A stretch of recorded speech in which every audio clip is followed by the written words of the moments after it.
Depuis quelques semaines, Donald Trump s'amuse à parler du Canada comme le 51e État américain. Cette mauvaise blague qui a pris une tournure plus inquiétante hier quand le président élu a menacé, en pleine conférence de presse, d'utiliser la force économique pour annexer le pays. On en discute avec Philippe Bourbeau, qui est professeur titulaire au département d'affaires internationales chez HEC Montréal. Bonsoir, merci d'être là. Bonsoir, merci de nous retrouver sur le plateau. Toujours un plaisir de vous avoir. Est-ce que vous êtes surpris là, par cette technique-là de Donald Trump? Bien, c'est à la fois très surprenant et pas très surprenant.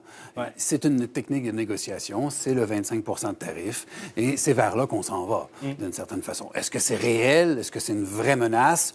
Je pense qu'il faut le prendre avec un petit peu de pincette, mais c'est quand même le président élu du peuple américain. C'est une technique de négociation dont il faut forcément porter attention. Donald Trump mentionne que les États-Unis subventionnent le Canada à raison du déficit commercial. Et là, rien pour enlever du feu, là, si on peut dire, dans tout ça, parce qu'on a appris là, que dans l'écart s'est accentué en novembre. Hein. Il y a des gens qui ont voulu faire des provisions peut-être avant qu'on impose justement des tarifs. Est-ce qu'on peut croire ça, qu'il y a des Américains, des entreprises qui ont dit bien, on va acheter plus de stock actuellement parce qu'on veut se protéger pour les prochains mois, possiblement? Bien, ce qu'il faut penser, c'est que les compagnies canadiennes et américaines cherchent par tous les moyens de s'organiser pour contrecarrer ce qui peut peut-être arriver. Donc, certaines vont effectivement prendre cette technique-là. Il y a d'autres compagnies qui vont prendre d'autres techniques, d'autres stratégies. Mais c'est sûr que ça provoque un choc de stratégie. Et là, c'est ça qui est intéressant à voir, c'est quels sont les CEO, les business, les PME canadiennes, québécoises, comment vont-elles réagir? Ils réagiront pas tous de la même façon, mais c'est important d'essayer de comprendre qui tire son épingle du jeu et qui peut la tirer. Est-ce que dans la réalité, les États-Unis et le Canada ont besoin commercialement de l'un et de l'autre? Bien sûr que oui. Mais on n'est pas ici pour faire une formation. Ce n'est pas un cours d'économie politique internationale qu'on offre ici. C'est une négociation d'enjeux commerciaux avec un président américain qui a énormément de choses à l'agenda. Et donc, en partie, le Canada va tirer sa stratégie de ça. CNN affirme là, que Trump pourrait évoquer l'urgence économique pour soustraire là, à différentes obligations, différentes règles. Au-delà des tarifs, là, qu'est-ce qui pourrait être mis en place par Trump là, qui pourrait faire mal au Canada? Bien, c'est de faire en sorte que les enjeux sont liés. La dernière fois que j'étais ici, on parlait de « issue linkage ». Donc, c'est de dire, bien, il y a une série de tarifs, mais il y a aussi une protection de sécurité nationale. Et là, je vous amène à penser à l'achat potentiel du Groenland. Pourquoi le Groenland? Bien, il faut voir que 43 des 50 plus importants minéraux critiques sont en partie au Groenland. Il y a un enjeu très clair de sécurité nationale. L'Arctique, on le sait très bien, est probablement une des régions, si tant il en est que c'est une région, très, très, très essentielle dans la sécurité nationale. Il y a la Chine, il y a la Russie, il y a le Canada, il y a les États-Unis, il y a plein de joueurs.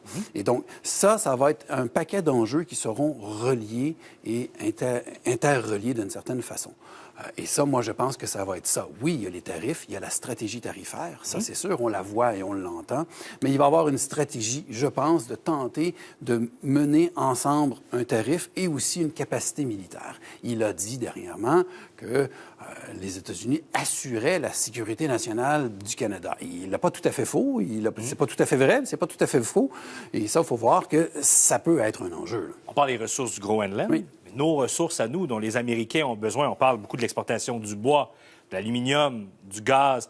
Ça aussi, c'est des matières qu'ils voudraient possiblement mettre la main sur ces matières-là? Assurément. Et là, il faudra voir comment le Canada tire son épingle du jeu commercialement.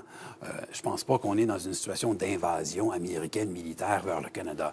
Il l'a dit, ce n'est pas à l'ordre du jour. C'est d'abord et avant tout une stratégie économique. Ouais. Alors que le Panama et le Groenland, ben là, si on verra, on n'est pas trop sûr.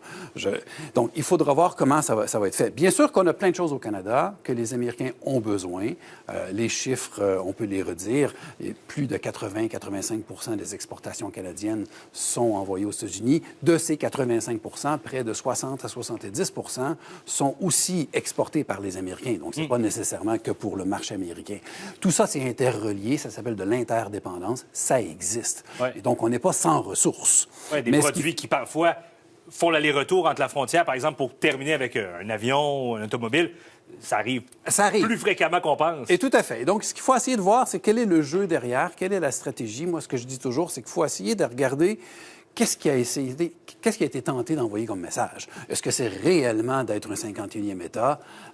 Peut-être, mais derrière ça, qu'est-ce qu'il y a? Il y a une forte volonté américaine de Trump, mais aussi du Parti républicain, de s'asseoir et de protéger sa place primordiale de leader économique contre ce qu'il voit comme étant une menace chinoise. Et donc, c'est dans cette dynamique, je dirais, géopolitique qu'il faut comprendre. Et le Canada serait bien avisé de faire valoir sa valeur et son entente avec les Américains parce que, comme on dit en anglais, in the grand scheme of things, dans le grand ensemble des choses, je pense que c'est ce jeu géopolitique-là dont il faut porter attention. Ce jeu politique-là qu'on va regarder avec beaucoup d'attention dans les prochaines semaines.